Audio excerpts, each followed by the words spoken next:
Hello, good evening and welcome to Midlands Today from the BBC.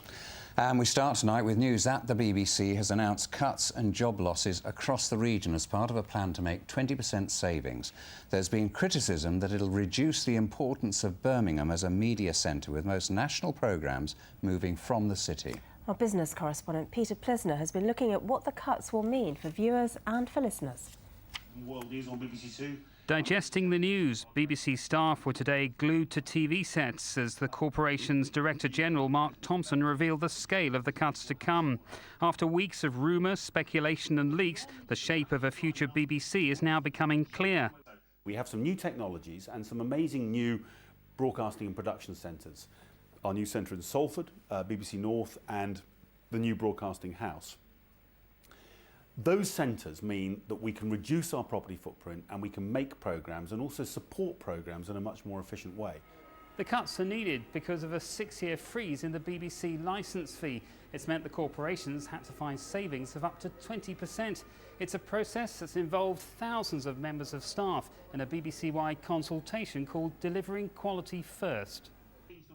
It all means big changes, with most BBC departments facing cuts.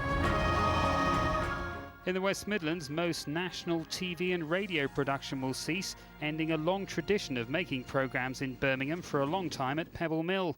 Many jobs will be transferred to Bristol, and numbers at the BBC's Mailbox HQ are expected to fall from 600 to around 450.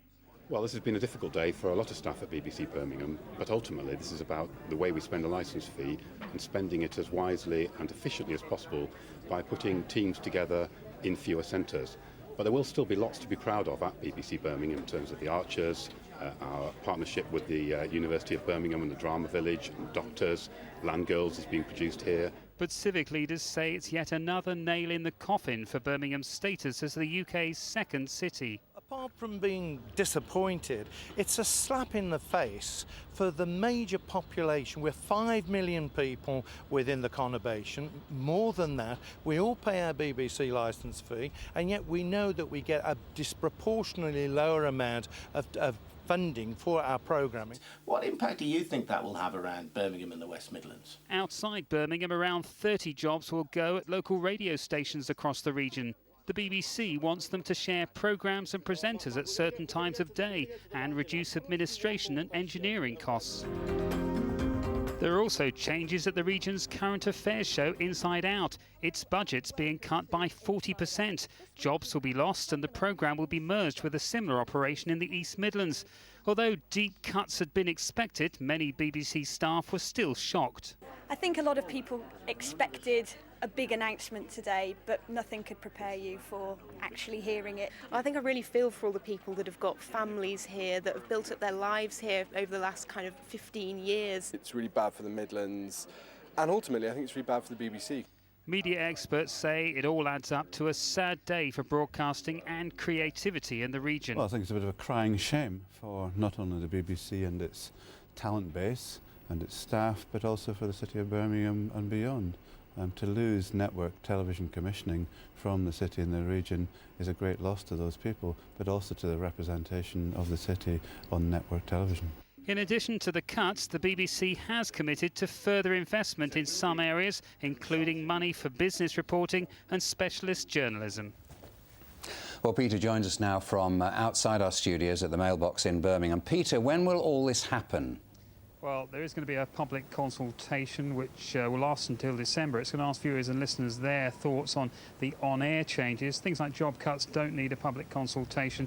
Indeed, the move from the Mailbox to Bristol by factual staff doesn't need a public consultation either. That's likely to be completed by August 2012. Other aspects of this 5-year plan should be in place by April 2013. Obviously, people within the BBC here in Birmingham are pretty shattered at what's happened today, you know, the emasculation of Birmingham as a broadcasting centre. What about the wider impact, do you think, outside the BBC in Birmingham?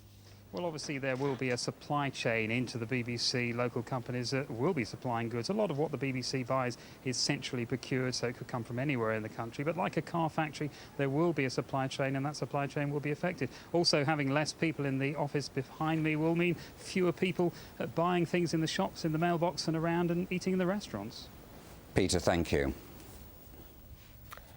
Well, joining us now is the Labour MP for Edgbaston, Gisela Stewart, whose constituency is very close to BBC Birmingham's site. Good evening to you. Thanks for coming in. Not only are you a local MP in the area, though, you've decided that you're going to stand to be the next possibly elected mayor of Birmingham. So, with all of that in your vision, what do you think then of today's announcement? What's your main reaction to what's happening here at the BBC? I think it's very bad for the BBC. I think the BBC as an organisation that's funded by the taxpayer, that had as part of its charter obligation to respect the regions, it's not meeting that obligation. I think it's bad for the people of Birmingham, but also if we look at the future jobs that are going to be generated in this city, it will come from the creative and media industries. We need big players like the BBC to help all those small companies which are already currently doing good work, and that will just undermine them even further. So I think it's been a slap in the face for everyone concerned. Well, obviously, we're all devastated here, that goes without saying, but many people will be saying, well, we're all suffering cuts. Why should the BBC be any different? And I think that's a valid argument, but if I look at when I first became the MP in '97, it was Pebble Mill.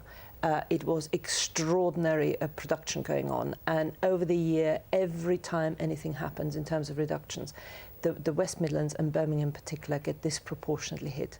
We have organisations and things moving to Salford. We have an organisation that is obsessed by buildings rather than looking at what its biggest asset is, its people and its staff. And I just think it's so incredibly short-sighted. It's almost as if the BBC looks at England and thinks there's a big hole which we don't need to take any notice of. It's called the West Midlands. And there's one other thing. Some of the top salaries which the BBC is still paying its own staff, I think could have done with a bit of a hit. There's still too many of them earning by far more than the Prime Minister does, and I think they need to justify that. That's interesting. I mean, listeners and viewers want good programmes, no doubt about that. But do they really care about where they come from? I mean, why should they really, I suppose? But it does make a difference. I mean, just for example, I happen to listen to Woman's Hour on Radio 4, and I find that since it's moved up to Manchester, increasingly the kind of local example they're being used is they're just off Oxford Road and they're using local things. So if you're not physically present in a location like Birmingham, then you're not reporting from it properly. And come on, look at a map of this country. Where should a regional broadcaster be located? Where we are the centre of the country. OK, Gisela, thanks very much indeed for your time. Thanks for talking to us. Well, staying with the economy, the latest quarter